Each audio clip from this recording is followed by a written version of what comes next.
एक शहर में एक बहुत बड़ा मकान था। उस मकान में चूहों ने डेरा जमा रखा था। जब भी मौका मिलता वे अपने अपने बिलों से निकलते और कभी खाने की चीज़ों पर अपना हाथ साफ करते तो कभी घर की अन्य चीज़ें कुतर देते। उनका जीवन बड़े मज़े से बीत रहा था। इधर मकान मालिक चूहों से तंग आ चुका था, इसलिए वह एक बड़ी सी बिल्ली ले आया। अब वह बिल्ली उसी घर में रहने लगी।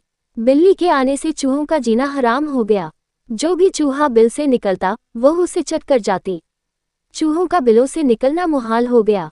वे दहशत के माहौल में जीने लगे। बिल्ली उनके लिए एक बहुत बड़ी समस्या बन गई थी। समस्या से निजात पाने का उपाय निकालने के लिए एक दिन चूहों की सभा बुलाई गई। सभा में सभी चूहे उपस्थित हुए। सभा की अध्यक्षता कर रहे चूहे ने सबको संबोधित करते हुए कहा, साथियों, आप सब जानते ही हैं कि हम लोग बिल्ली रूपी बहुत बड़ी समस्या से जूझ रहे हैं।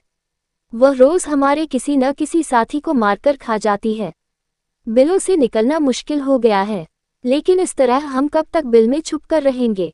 भोजन की व्यवस्था के लिए तो हमें बिल से बाहर निकलना ही होगा। ये सभा इसलिए आयोजित की गई है ताकि इस समस्या का समाधान निकाला जा सके। आपके सुझाव आमंत्रित हैं। आप एक एक कर अपने सुझाव दे सकते हैं।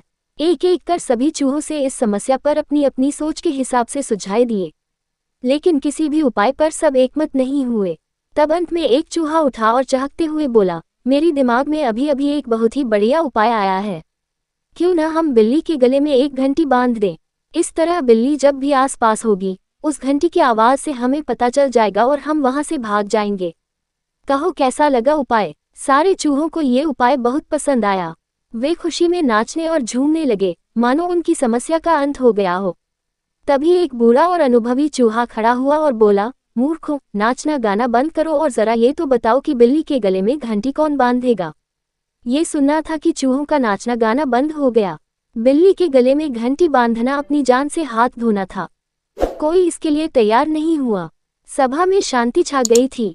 तभी इस शांति को चीरते हुए बिल्ली के कदमों की आहट सबके कानों में पड़ी और फिर क्या था, सब सिर पर पैर रखकर अपने अपने बिलों की ओर भाग खड़े हुए।